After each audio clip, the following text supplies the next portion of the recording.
Hello दोस्तों, मेरा नाम है उमेश कुमार शुक्ला और मैं बीआरडी मेडिकल कॉलेज गोरखपुर में सेकंड फ्रॉफ का स्टूडेंट हूं। मैं आपको इस वीडियो में पढ़ाने वाला हूं बायोलॉजिकली इंपॉर्टेंट पेप्टाइड्स। ये यूनिवर्सिटी एग्जाम के लिए इंपॉर्टेंट क्वेश्चन है आपका, यानी कि 60 नोट आता है। और पीजी के लिए तो आपका इंपॉर्टेंट है ही, क्योंकि आपसे एमसीक्यूज कहीं से भी पूछे जा सकते हैं।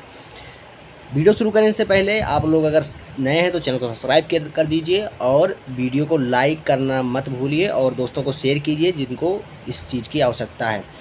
तो देखिए, जो बायोलॉजिकली इंपॉर्टेंट पेप्टाइड्स होते हैं, पहले हम पेप्टाइड्स, पॉलीपेप्टाइड और प्रोटीन में डिफरेंस देखते हैं। जो पेप्टाइड्स होते हैं वो लेस देन 10 अमीनो एसिड या 10 अमीनो एसिड के बने होते हैं। तो जब 10 अमीनो एसिड या 10 से कम अमीनो एसिड होंगे तो उसे कहेंगे पेप्टाइड्स। और पेप्टाइड्स मेनली क्या होती है? ओलिगोपेप्टाइड। ठीक है। पॉलीपेप्टाइड कब कहेंगे? जब लेस देन 1000 अमीनो एसिड होगा, यानी greater than 10 amino acid and less than 1000 amino acid जुड़े होंगे तो होगा पॉलीपेप्टाइड। और प्रोटीन कब होगा? जब 1000 अमीनो एसिड से ज़्यादा लगे होंगे तो प्रोटीन कहलाएगा। देखो, जो पॉलीपेप्टाइड होते हैं तो पॉलीपेप्टाइड जितने पेप्टाइड उतने हो गया, क्या उसका उतना ही नाम दे देंगे। जैसे कि डाईपेप्टाइड हुआ, डाईपेप्टाइड मतलब कि 2 अमीनो एसिड हैं। इसमें कितने हैं? 2 अमीनो एसिड। ट्राईपेप्टाइड मतलब 3 अमीनो एसिड हैं। टेट्रापेप्टाइड मतलब 4 अमीनो एसिड हैं। पेंटापेप्टाइड मतलब 5 अमीनो एसिड हैं। तो जितने अमीनो एसिड होंगे उनके अनुसार उनका वैसे ही नामकरण हो जाएगा।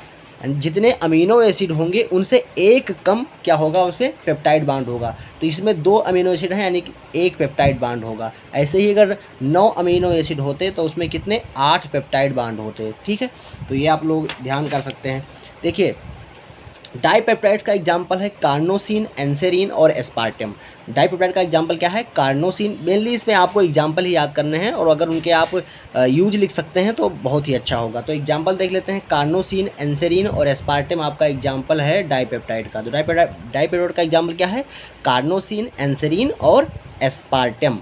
ट्राईपेप्टाइड का एस्पार्टम आपको जानते हैं कि आर्टिफिशियल स्वीटनर की तरह इस समय यूज हो रहा है। तो एस्पार्टम कैसा यूज हो रहा है? आर्टिफिशियल स्वीटनर की तरह, जो क्या है? डाईपेप्टाइड है। ट्राईपेप्टाइड का एग्जांपल देखें तो ट्राईपेप्टाइड में आपका थायरोट्रोपिन रिलीजिंग हार्मोन यानी कि टीआरएच क्या है? थायरोट्रोपिन रिलीजिंग हार्मोन, यानी कि थायरोट्रोपिन को रिलीज करेंगे। और दूसरा एग्जांपल है ग्लूटाथियोन। ग्लूटाथियोन जो इसका फुल नेम होता है गामा ग्लूटामिल सिस्टेनिल ग्लाइसिन। क्या नाम होता है? गामा ग्लूटामिल सिस्टेनिल ग्लाइसिन, यानी कि इसमें ग्लूटेमिक एसिड होगा, सिस्टीन मतलब ग्लूटेमिक अमीनो एसिड होगा, सिस्टीन अमीनो एसिड होगा और ग्लाइसिन होगा। ठीक है, तो ये 3 अमीनो एसिड से मिलके बना हुआ है गामा ग्लूटामिल सिस्टीन ग्लाइसिन। और 3 अमीनो एसिड से मिलके बना हुआ, इसलिए यह क्या है? ट्राईपेप्टाइड है, यानी कि इसमें 2 पेप्टाइड बांड होंगे। देखिए, ग्लूटाथियोन पे अलग से 60 नोट आ जाता है। तो अलग से अगर 60 नोट आ जाए ग्लूटाथियोन पे तो आप क्या लिखेंगे? पहले तो इसका नाम लिख देंगे। क्या है ग्लूटाथियोन? गामा ग्लूटामिल सिस्टीन ग्लाइसिन है, फुल नेम लिख देंगे। उसके बाद में कुछ पॉइंट बना के लिख देंगे कि ये इथ्रोसाइट की मेम्ब्रेन इंटीग्रिटी के लिए आवश्यक होता है। तो ये एक पॉइंट हो गया, इथ्रोसाइट के मेम्ब्रेन इंटीग्रिटी के लिए आवश्यक होता है, इसको मेनटेन करता है। यानी कि इथ्रोसाइट की मेम्ब्रेन इंटीग्रिटी को मेनटेन करता है। और क्यों मेनटेन करता है उसको भी और आगे देखेंगे। देखिए, ये एंजाइम को एक्टिव स्टेट में रखता है, यानी कि एंजाइम को एक्टिव स्टेट में रखने का काम करता है। रेडॉक्स बफर की तरह काम करता है। ये कैसा काम करता है? रेडॉक्स बफर की तरह। प्रिवेंट हीमोलाइसिस, हीमोलाइसिस को क्या करता है? प्रिवेंट करता है। हीमोलाइसिस को क्या करता है? प्रिवेंट करता है। डिटॉक्सिफिकेशन ऑफ H2O2, H2O2 का डिटॉक्सिफिकेशन भी करता है। और क्या करता है? Transport of amino acid in kidney and intestine by mister cycle, जिसे गामा ग्लूटामिल साइकिल भी कहते हैं। ठीक है, तो ये इसके फंक्शन हो गए ग्लूटाथियोन के। क्या क्या है? इथ्रोसाइट की मेम्ब्रेन इंटीग्रिटी को बनाए रखता है, एंजाइम को एक्टिव स्टेट में बनाए रखता है, act as redox buffer, prevent hemolysis और डिटॉक्सिफिकेशन ऑफ H2O2 करवाता है, transport of amino acid in kidney and intestine by Meister cycle, जिसे कहते हैं गामा ग्लूटामिल साइकिल, जो प्रिवेंट करता है हीमोलाइसिस। यही तुम्हारा मैकेनिज्म है इथ्रोसाइट की मेम्ब्रेन इंटीग्रिटी को बनाए रखने में। ठीक है। अब जो ग्लूटाथियोन होता है वो रिड्यूस्ड फॉर्म में होता है। जो ग्लूटाथियोन होता है वो रिड्यूस्ड फॉर्म में होता है। उसको ऑक्सीडाइज ग्लूटाथियोन में अगर चेंज कर देंगे तो जो मेम्ब्रेन इंटीग्रिटी होती है वो जैसे कि तैसी नहीं रहेगी।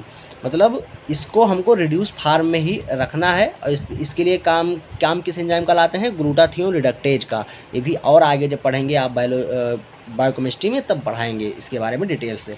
टेट्रापेप्टाइड का एग्जांपल देख लेते हैं। टेट्रापेप्टाइड का एग्जांपल है इनकेफेलिन। इनसेफेलिन कहता है, कोई इनकेफेलिन कहता है तो हम इनसेफेलिन कहते हैं, ठीक है। टेट्रापेप्टाइड में एग्जांपल क्या है, इनसेफेलिन।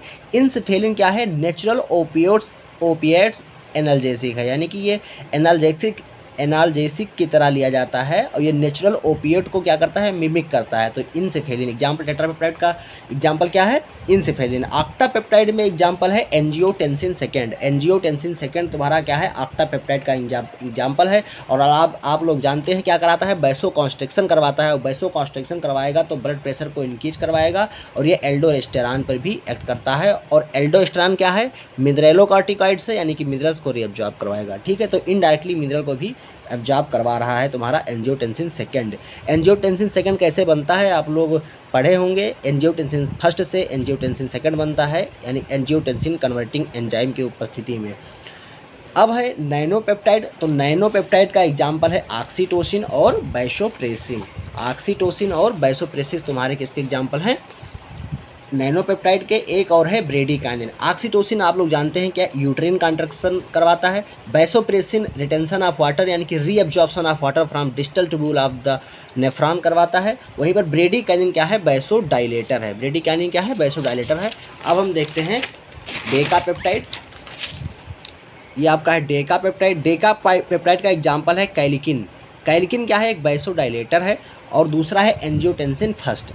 और एक है ग्रेमिसाइडिन। ग्रेमिसाइडिन क्या है, एक एंटीबायोटिक है। और ये जो प्राप्त होती है कहाँ से, बैसिलस ब्रेविस से। तो ये आपका हो गया बायोलॉजिकली एक्टिव पेप्टाइड्स के बारे में।